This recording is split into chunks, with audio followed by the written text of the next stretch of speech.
My name is Joseph Blackman. Um, like I said before, I have the Public Works podcast. I've been in the industry for about 8 years. I started off selling vac trucks and street sweepers, and over time, I noticed some things in the industry that forced me to start my own service in the industry, and we'll talk more about that. But one of the cool things I did was I always wanted to learn more about the nomenclature, the ideas, the certain things in the industry that you don't learn from the outside. So I started a podcast 4 years ago. And the Public Works podcast, again, we got 337 episodes right now. You can find it on Spotify, find it on Apple. And again, I interview people just like yourself, operators all the way up to directors and city managers, about who they are. I like to highlight the person behind the position. This isn't some PR pitch for your city. I want to hear from who you are. And so I started the podcast, met a whole bunch of cool people, some not cool people, but it's one of those things, it's the gift that keeps on giving. I actually met Dustin on the podcast also. I come by the way of Peoria, Arizona, and happy to be here. So I'll let Dustin introduce himself. Yeah, so I kind of got thrown into this at the last minute. So come to Michigan, and I didn't think I'd have to present, but this is a wonderful conference. So I said, I've known Joseph for a while, so this was a good deal. Dustin Hansen, I'm a street operations manager from the city of Sioux Falls, South Dakota, with our Public Works department. Been there about 16, going on 16 years. Was a consultant before that. I cut my teeth in the solid waste industry. We designed, built solid waste gas systems all across the country. Did the one for the city of Sioux Falls and became their superintendent of solid waste, and then moved into the highways and streets after that. So, like I said, been in Sioux Falls for probably 18 years, and grew up in a farm in Iowa. So, got 3 daughters. They keep me busy, and other than that, it's them and work. So, Kind of give us a scope of Sioux Falls, how it's a little bit unique. Yeah, Sioux Falls is a little unique. It's a growing city. We're probably adding 15 to 20,000 people per year. A lot of you know Kristi Noem, former governor of South Dakota. We didn't shut down during COVID, and so we got a lot of individuals that moved to South Dakota. Probably too many. Growth was really high, not just in Sioux Falls, but across the state. So we had to manage that growth, and so we're really feeling the pinch now. We can't get sewer and water out fast enough. We're growing in every direction. But Sioux Falls, I think it's the same size as Grand Rapids, but we just don't have those suburbs. We're very large, about 90 square miles. We cover, what are we at? Probably at the end of this year, we'll be at 3,600 lane miles is what we cover for maintenance. So we run well over 100 pieces of equipment for snow removal. We're 24/7. We run. We never pull off those streets. We have a high level of service. Anybody know what snow gates are? We're one of the few communities that use snow gates, so that's kind of our claim to fame. But our operators absolutely hate them, but the citizens love them. So, but yeah, it's a little bit about Sioux Falls. Okay, thank you. And you'll see this presentation will be mostly me doing the play-by-play and letting Dustin do the color commentary. All right, so a couple tools we need to have to be able to move forward in this presentation is something that I learned, I don't know, at an early age of like 22, 23 years old. And the concept it's a Japanese term called Kaizen. Anybody in here drive a Toyota? Okay, cool. Toyota's one of those car companies that back in the 70s, 80s was just the economical, and now they're becoming a powerhouse, like the Tundra School, the 4Runner School, the new Land Cruiser School. But one thing that Toyota made a shift was that the concept of small improvements over time. So small improvements over time. The concept of 1% better every day. They said at Toyota, if you see an inefficiency or if you feel like a process could be more efficient, you can stop the production line. This is anybody. You can stop the production line and say, hey, maybe if we tried this, or maybe if I stood here, maybe if we did this, we can make some small improvement over time that will help the workflow of our operations. And that ties into the snowball perfectly, because if you think of a snowball, like that's how an avalanche starts. Something small, something that might get, it gets kicked at the top of the mountain, and then it starts to grow and grow and grow. It can grow into the good way, or it can grow into a bad way, and we'll definitely touch more into that. So, I mean, little things like, they say an apple a day keeps the what? Doctor away. That is true, but the concept is called the healthy user bias. The healthy user bias means something that you do in a positive way for yourself over time keeps the doctor away. Eating an apple every day, yes, keeps the doctor away, but it's something that you do positive for yourself. That is what keeps the doctor away. And we're going to talk about little things that you can do within your organizations that can start that snowball effect in the positive way.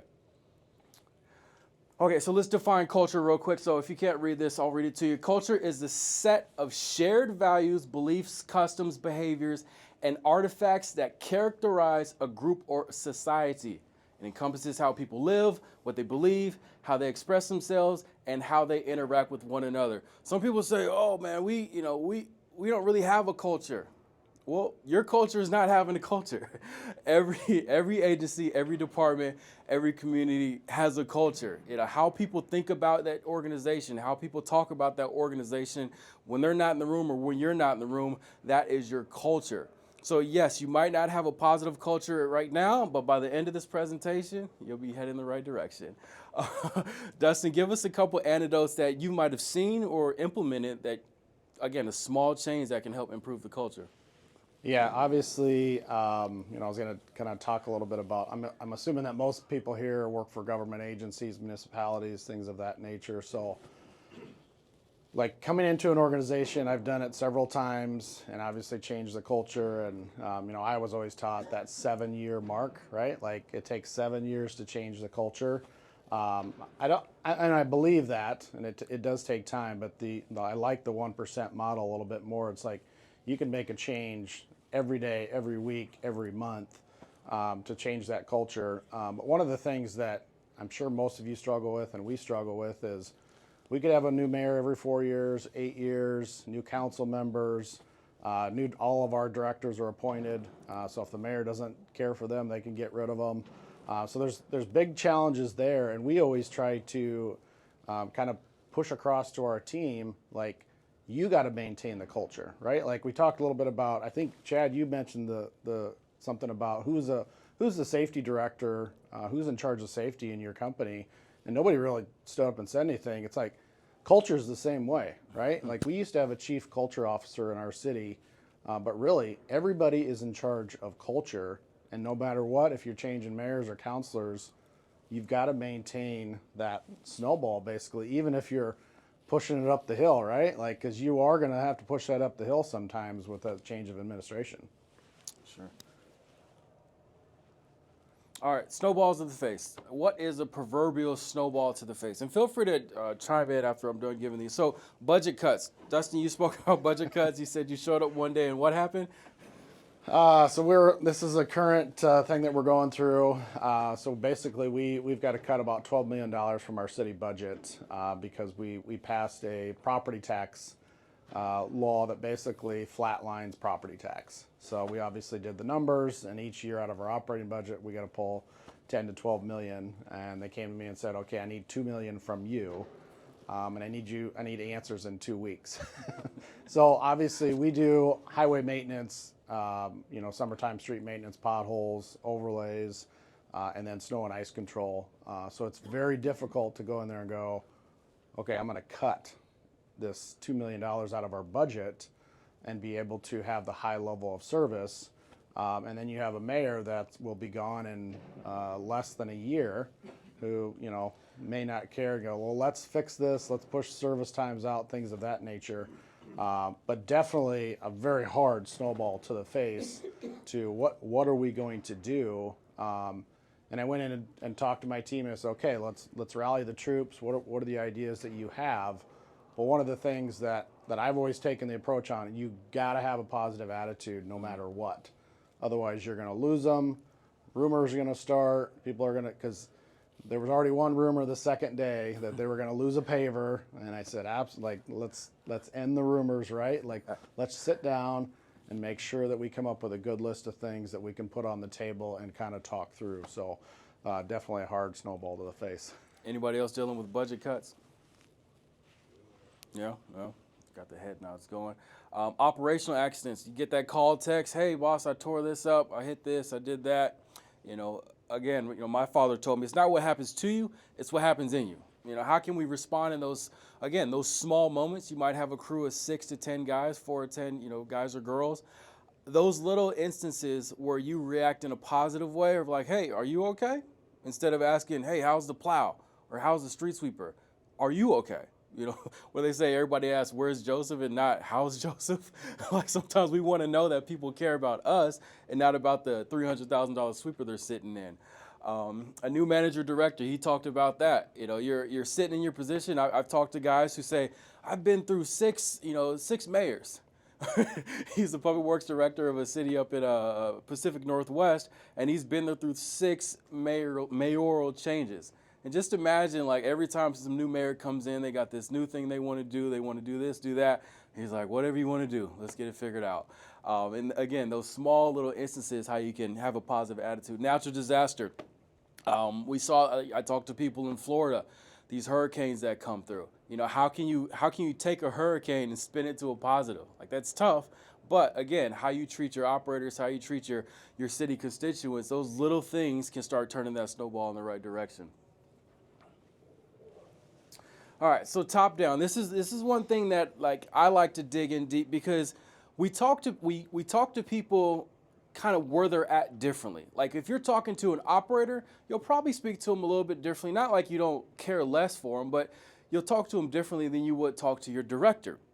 And if you deliver bad news to an operator, it's probably different, a different method or different thought process on how you deliver bad news to an operator versus how you deliver bad news to a director or city administrator or mayor. So I want to hear from Dustin, where does your mind go when you have to have that switch of like, hey, I'm delivering news to an operator versus delivering news to a director? Yeah, obviously it's probably at the lower level, like when we're dealing with directors, mayors, council members. It's more of that. I always put it at that 10,000 foot level, and they can add on to that to where an equipment operator or one of my leads or frontline supervisors, I'm going to lay out the details because if I don't, then some of those rumors potentially, they're going to find those cracks and go, oh, he didn't say anything about this, so we're going to lose this, or this is going to happen. So I like to detail it out, and I always like to have more people in the room, whether it's at a team meeting, small team meeting, even out on the job site. Like that's kind of how I confront those operators or leads or frontline supervisors. Okay. All right, bottom up adversity. You're delivering news to a mayor. Usually there's like you said, there's a 10,000 foot view on it. You kind of deliver just nuts and bolts of it. But is there a certain process you want to think about taking? Do you have to schedule a meeting to get that done, or is it just kind of you pop into their office? Well, I'd say with our city councilors, we have to schedule something. We typically will schedule an informational right before one of our council meetings to kind of really go over everything, because we've had times where we just said, okay, we're going to schedule with 1 or 2. We'll inform them because they're the ones that really want to know about this. But we've kind of went to the format like, let's just do an informational. Let's put together a 30-minute, hour presentation to really kind of tell them everything that's going on. And then we can filter in little things about our operations, because we turn over counselors every 4 years.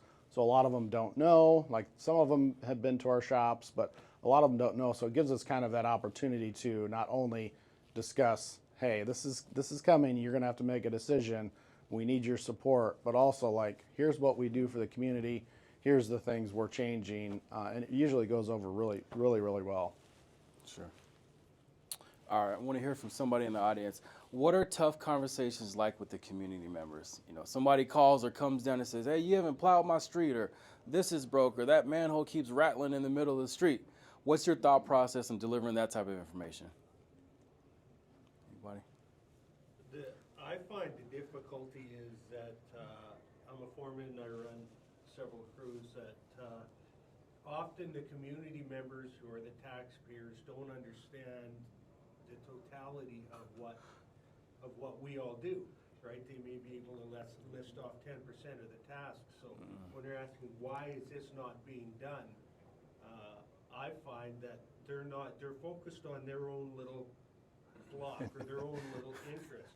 And I'll tell people, well, we've got various priorities, we've got these, all these different, and they'll even say to me, well, I don't care about that area over there, I'm worried about mine. I said, I understand that, but we do have to care about the whole. So that's the biggest impediment to it, to me, is that people are so keenly focused on themselves, understandably, but getting the message and the buy-in from them that, we've got to take care of everybody. Sure. You had your hand up also? Yeah, education. It's the same thing. We're educating. And I like to, the supervisors, we're all on the same page. We talk to the residents and try and actually create community ambassadors, right? Because we find a lot of people will, if it's refuse collection, it'll be like, well, you do this, you do that. Are you dumping, trash in the recycling? Are you actually recycling? Are you doing this? I was like, look, we don't do that. This is how we do it. The reason we'll ask you to leave it out is because we're going to collect this way. We're going to review the footage, do this, and it was just a conversation I had recently. It was like, no, that's not what we do. This is what we do. If you did call in this many times, you would have heard this because we're on the same page. Our team at City Hall who's answering this knows what we're doing, and we're just like, we try and educate them and get them all on that, and then the goal is to have them talk to their neighbors, so they're not sharing bad information. Right? Yeah, and I'll maybe add a little bit to that. Our current mayor, he started his own marketing firm, so we've kind of got the benefit of that. Like, he came in and said, okay, we're going to increase our communications across the city so we can communicate to the citizens. But one of the things when I first took over highways and streets, like, I came from the landfill where I was dealing with garbage haulers, individual customers, not necessarily a lot of citizens. But when I came to highways and streets, they said, get ready to be on the phone all the time. You were going to lose it, right? And I was, that first snow event, I mean, who knows, 1,000 phone calls, and it was just, you suck at your job, you suck. Like, and it just, like, it beat me down. But then we started to, like, okay, what's this about? It's just like your team, right? Like, you've got to inform your team what the plan is, right? And it's the same thing with the citizens. You got to over communicate. So we started using technology, our social media platforms, just to push out more information than what they needed. And honestly, today, I probably take less than 20 phone calls during a snow event, which I love it. So those are the kind of things to really push in your community. Sure. I want to hear from an operator. You're in your piece of equipment, a community member stops you. It could be a high pressure situation. They're a little bit pissed off. How do you diffuse that situation? How do you kind of say, hey, here's the proper protocols to get your problem solved? The operators? No? Who's had a shovel thrown at them? All right, we'll move on. All right, culture as a multiplier. When I think of culture, again, it's something that whether you do have it or you do think you have it or don't think you have it, you do have it. And I equate it with the rug, something that you can weave into it that is super difficult to get out once it's weaved in the wrong way. I mean, every rug that you have, like just trying to take one string out of it, you can start unraveling the whole rug and it can and deem it not necessary. So again, little things. There's a guy I had on my show. He's out of California. He's a part of the Streets Division. What he did was, and I love the small concept of it. What he does is he had a snack counter every day for his crew. And the snack counter, the crew knew that he did it out of his own pocket. He might have spent $22-25 a week. He put some chips, granola bars, maybe a couple, energy drinks on the table in the morning rodeo. Just as a gesture, a small gesture that says, I care about you guys. He said, I can't go into the government's pocket and give you more money because, again, I get it, government, we can't just pay people more, but there's little things that we can do. I mean, I've heard of guys compliment guys on their boots, on a random day. Like, think of the ways, I always say, a lot of people like to have the open door policy. I say close your door for 30 minutes a week, cut everything out, put the sign on your door and says, I'm working on myself. and write down a list of small things you can do, whether it's complimenting somebody or being more thoughtful about complimenting people, a snack counter, meeting guys as they're going out the gate saying, hey, let's have a good day, let's have a safe day. You're standing at the gate waiting for them. Those little things, you'd be surprised how far it goes for an operator who does the same thing pretty much every day after day after day. So again, close that door. Think about how you can improve. Just, again, small incremental improvements. We don't want to move a whole cruise ship. We just want to keep turning the jet ski just a little bit, and we'll get to where we're going. Any other things you want to add to it? Yeah, I would say, I know there's the joke out there that, here we get pizza and we don't get a bonus, right? Like, we've heard those things. We do all kinds of feed for our team members. We probably do 3 or 4 a year. The other thing that we've kind of started to do is, like, we'll reach out to the media. Media comes down and does a little bit of like a piece on what we're doing. So then we actually get the whole community involved so that the operators, the whole team knows that, like, the community is behind you, right? So we'll have, what did we have last year, 2 years ago, when we had about 80 inches of snow? We had Crumble Cookie call me up and say, hey, we've got a bunch of dough left over. Do you guys want some extra cookies? And I'm like, well, duh, right? Like, and so here I thought it's just going to be plain cookies, whatever, like every possible flavor they could make. And there was probably 2,000 cookies. After about 4 weeks, the guys are like, stop, we can't. So that's the other thing I would say is get your community involved too. And, we can, I know some communities can't accept those things. We can accept certain dollar values, but so that just kind of wraps the whole community behind you as well. No, Dustin told me during COVID, I mean, a lot of us said, oh, the fire department, the police, they get the people clapping for them and bringing them, hot meals and stuff like that. And he said, no, City of Sioux Falls, the community got behind them during COVID and brought them out food and made sure they were taken care of, which I thought was pretty cool. All right, career planning. This is another big one, especially for when we'll talk generational differences. You get somebody new into your agency, into your department. They're gonna look around, and you're gonna somebody's gonna say, maybe their uncle told them, like, hey, if you get on with the city, you put your time in, you'll move up, you'll get a good pension, you'll be in a good position where you're not behind the wheel or doing things that you don't really want to do all day every day. But I always like to say, it's called the look down the hall test. If you're operator, or even if you're a supervisor looking down to the hall of a director, and if it doesn't look like the life that they want, then they're probably not going to put that much energy into their position. And again, like this comes with a grain of salt. But how are there some ways within your agency, within your department, to make that next position look attractive to somebody who just got into your agency? How can they come in and go, I want to attain to be that. I want to be that next guy or that next position, instead of thinking like, oh, I just got this job and I don't know what's next.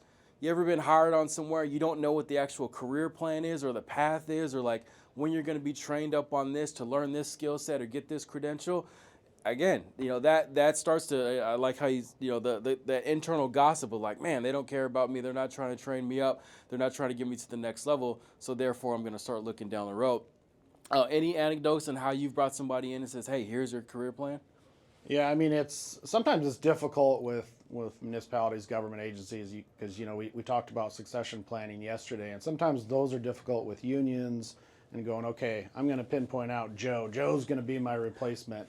But what if Joe doesn't work out, and then he applies for it and he wants the job and goes, well, you're not it, right? Like, so those are kind of some of the things we deal with. But like as leaders, you always got to be positive, right? Like, I don't care how bad the day before was, your night was, if your family life is bad, like you always got to come into work with just an absolutely positive attitude so that they can see that. The other thing I would say too is we really struggle with hiring frontline supervisors, and it's typically part-time operators, been equipment operators, leads, so they really know the role, and that's what we want. But they look at that stress, they look at that pay, they look at those hours. So a lot of times I will meet with them and tell them the same thing. Like, you've got to come in every single day, and you've got to stop going back during lunchtime and telling them how bad it is, or like, I didn't get any sleep because I had to work here. I'm on salary, and so you really got to drive that into some of those individuals that are getting a salary, that are working hard, and they've got to kind of convey that to everybody else. Like, why am I in this position, right? Like, I'm making a difference. It's not just about money. Yeah, yeah. One of my football coaches used to always yell out, energy and intensity. If you don't have any, fake it, because it still rubs off. So even if you're feeling down, if you're pissed off, if the Doge is coming after you, like still keep a good, good energy about you, good smile on your face, because the next guy can feed off of that. All right, so this is me right here. Anybody heard of South Dakota State University? Go Jacks. No? Okay. Well, he's from Sioux Falls in South Dakota, so you heard about it. So I played football at South Dakota State University, and I'll kind of give you some anecdotes on how football recruiting goes and how they make a player feel valued, and, hey, we want you to come to our school and play for our program and this and that. Maybe you can adopt some of these for your program. Okay, so how it starts is, you play in high school football, right? And then all of a sudden you start getting letters. These letters start showing up in the mail. This school, that school, this school, that school. You're like, wow, people are interested in me. They're interested in me. And this usually happens junior year. Senior year, you start to get more letters. You're starting to get more intentional letters, meaning instead of just a flyer or a pamphlet, you're getting a handwritten letter from a coach, a handwritten letter from a Division I football coach. Like, what? They see me? They know me? Wow, this is cool. And then by the end of your senior year, you're starting to get visits, right? They come to your school. They sit down on your couch with your parents and they talk to you about how they're going to make you a student athlete and not just an athlete, right? Once they come out and do the visit, they send you a big packet and it's all beautiful and it's stamped and it's pretty. It's called the letter of intent.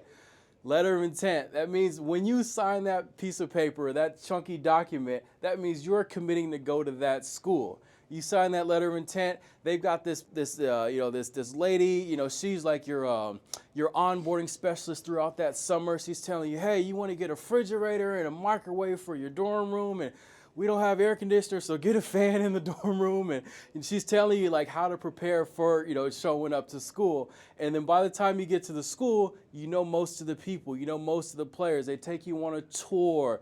They kind of have, and some cities have executed on this really well, just the onboarding program, a 30, 60, 90. At day 5, you're going to ride with Jimmy. He's going to show you this. Day 6, you're going to go and do a tour of this.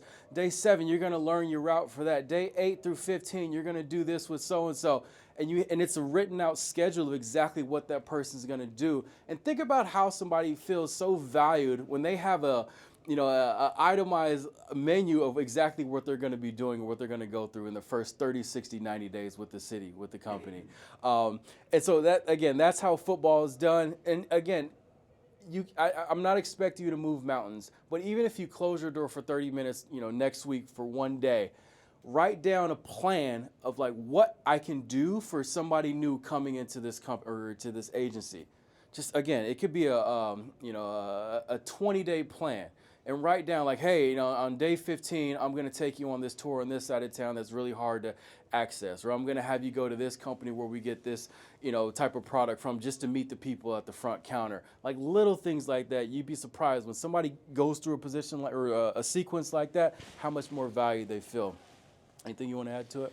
Yeah, one of the things that we just recently created was we called our internal Public Works Academy. So of course, the city itself has its own onboarding program, but I thought it was a little weak, which HR didn't really appreciate. But we really kind of, narrowed it down just to Public Works, right? Somebody coming into Public Works is like, we have the most employees across the city. There's a lot of differences. So there'll be things like tours. We typically will schedule a tour every quarter of the landfill, water reclamation, because things we've heard, because we surveyed our employees and they said, I've never been to water rec. I've never been to the landfill. And I get questions out in the community about this. And I work for Public Works, but I know nothing about it. So that's one of the things we do. And we have some leadership. We'll have 2 leadership days where we have other leaders pick out people and say, okay, you're going to go to this leadership. It's more of career development. But just one thing that people can come in and go, okay, this is directed just at me. It's not just citywide. It's a lot of extra work, like on my part, other leaders across the city, but it's worth it. It's 100% worth it. Any other anecdotes for onboarding programs you might have seen implemented or implemented yourself? No? Okay. Still early? All right, so who knows the guy on the right? Who's that? Drew Bledsoe, right? And you know the guy on the left? Giselle's ex-husband. All right, so Drew Bledsoe, Tom Brady. I was still kind of young. Well, no, I don't remember the game. I remember the time. But Drew Bledsoe went down. Tom Brady got his shot. We would never have a Tom Brady without a Drew Bledsoe. Yeah, Tom Brady was okay. He was at Michigan. But Tom Brady sat behind Drew Bledsoe for I forgot how many seasons it was. And you know what that does to somebody. It either makes them want to walk away or it makes them want to go harder, right? And you kind of know what type of person Tom Brady is. So I always think, and again, I'm with crews all the time, and I'm walking the corp yards and this and that, and I always ponder, like, is that a Tom Brady behind a Drew Bledsoe? And think about in your agency, is there ever an instance where you can give a potential Tom Brady a shot to be the starting quarterback? Instead of somebody having to go on vacation or get hurt or be out for such and such amount of time, is there a way you can give somebody a shot so they can show their stuff?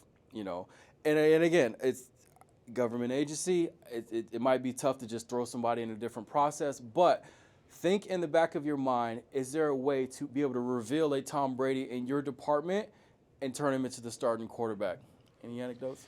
Yeah, I've got a good story, and this is kind of leaders at all levels. Like, it's not just your directors, your managers, your frontline supervisors, but I had an individual when I first took over Streets. She had worked for Streets for 10 years. She was part of a 3-person team that did administrative work. So they did all the timesheets, and this was all on paper, all of the work orders, everything was on paper, but she never really spoke up. And then we kind of started to implement more technology, kind of had to push 2 of the other admins out to other areas of the city. But everybody was coming to this individual for questions, right? And right there I noticed, okay, she knows what she's doing. She knows what's going on down here. And I just said, okay, we're gonna change something. We're gonna put you in charge of logistics of highways and streets. So we completely changed her job description. And since then she's been promoted 4 times. The other thing she absolutely hated was public speaking. Absolutely hated. Like, she would cry if I told her she had to go public speak, right? So I kept working on it, and I got her to speak in front of the University of South Dakota, in front of about 200 college students, and she just did an absolutely fabulous job. So it's one of those things where you got to notice those people, but then you got to take the time and effort to put into them, because there's a lot of times there's diamonds in the rough because nobody else was noticing her, and so we took it, and now she works for our civic analytics department, and she just does amazing things for us. Sure. You want to go ahead and expound on the concept behind this? Yeah, so some of you may do this. We do what's called Paint the Plow. So we do that every year, where we actually take the plows out to different schools, whether elementary, middle school, high schools. We've kind of expanded it to some other organizations as well. This is just a great community builder to get the community involved. Obviously, really good PR. One of the things we've changed in the last couple of years is we have an event for the day. Like, all the plows are painted, and then we usually go downtown for a 1-day event. Everybody can vote for their favorite plow, and we've been doing that for years. But one of the things we added in the last few years, you can actually win a ride to school in a snow plow. And so this year we gave two of those away. And so I can send that to anybody if it wants to see it. But the faces on those kids, and we get the media out there, the community just rallies around that. It's just another way to say thank you to the snow fighters, things of that nature. So it's just gone over just absolutely fabulous. Yeah, and this slide came from, I was talking to Dustin. I said, well, what do you get out of these conferences? What do you look to get out of these conferences? And he made a good point. He was like, just maybe a couple small things from each session I go to. Again, we're not trying to move mountains here, but a couple little incremental things that you might be able to add within your organization can change the tide of a lot. He picked this up from a conference and implemented it. And now the community's behind it. They got cameras coming out and all that. So don't think you got to gain everything from every session, just those little things.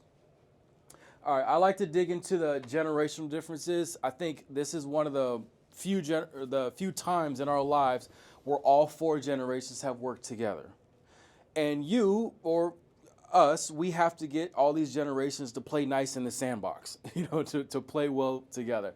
So getting a baby boomer and a Gen Z in the same truck can sometimes be a mongoose and a snake incident, or it can be a good time depending on how you approach that. I like to look at the values. Like, for instance, Gen X, they're 41 to 56 years old. They value self-sufficient, resourceful, and they value freedom. And I always say, like, I think I'm a millennial. I'm 37. I'm at the tip end of millennials here. Like, I like to be self-sufficient. How many baby boomers in here like to be self-sufficient? How many baby boomers, are resourceful? Like, yeah, you don't need to give me everything, but I'll get it done. Or, value freedom also. The Gen Zers, like, their values are tolerant of others, risk averse, less trusting of authority. Like, I feel like with some of this political climate, like, a lot of us are less trusting of authority. A lot of us are tolerant of others. We just want to go about and do our job and go home with our families. Risk averse. Anything you wanted to share on how to get the generations to play together? This is a tough one. I won't lie. But I think it just goes back to you being the leader. You got to continue to work on each of these generations. One of the things we did when I first came to highways, we implemented a lot of technology. So we started giving everybody iPads, and you got to pull away from the paper. And I still hear about it from typically the baby boomers. I hear about it today, like, why can't we go back to paper? But like, we just kept on it. But the other thing is, sometimes you just got to show them the way a little bit. Or the other thing too is to team the right people up with each other, because sometimes we almost gotta like know what individuals' personalities are too. We kind of read through their facial expressions and things like that and go, okay, I know that person will be good with that person, and so it takes a lot of time. Any other anecdotes on get the generations together? Any tactics, tips, tricks? No. All right, so a lot of people go, well, Joseph, who are you? What do you do? So real simple, real quick. If you ever been on YouTube to watch a video on how to fix or operate something you own, that's what I do for agencies. I'm a firm believer that succession planning doesn't have to be people. A lot of us focus on who's the next in line, who's going to do this, who's going to do that. I feel like if we have the proper processes in place, that can be our succession plan. Charlie Munger or Warren Buffett said, you want to create a business, or you want to create a process that eventually a monkey can do or a robot can do. I mean, we see with AI. So why do we have to rely on a superstar Michael Jordan type player, to go out and get 40 points a night to win the game? We should have, 8 guys on our rotation who all get, 15 points and 6 rebounds and win the game. I mean, we saw that last night. Like, I don't think anybody stood out for Florida. But they won the national championship. And again, that's processes instead of one player or one person. This right here, so I created the industry's first public works chatbot. If you were to scan this QR code, you'll be taken to the chatbot, and you can ask this chatbot any question about anything you have within your organization or process or whatever. Again, culture-wise, I feel like we should equip our people with the best tools possible. I feel like every operator coming into the industry should be able to live with something like this in their back pocket to where they can get a question answered. When I first got into the industry, again, I'm a guy. It's tough to ask somebody for questions. I have to humble myself and say, please give me the details or the information or the wisdom or knowledge on this. And then you have to listen for that information. But if I could go into a place, whether it's a chat bot or even an operations manual, and get a question answered, I'm going to be more likely to show it with my chest out. I feel like competence breeds confidence. And when you have competent operators, you also have confident operators. Any tips or tricks that you've implemented that? Go ahead. Well, I'll just say public works employees are very stubborn. So we see this all the time where like individuals that you might think they know what they're doing, they've been there for 20 years and then you say, hey, go do this task. Well, I don't know how to do that. Well, why didn't you ever ask anybody? Well, I don't know. I didn't want to seem like I didn't know anything, right? But like these kind of tools, yes, like we've kind of implemented something similar to this with our, we call it our one contact. So if anybody calls into public works, needs a question, we've created a dashboard where they can actually type it in.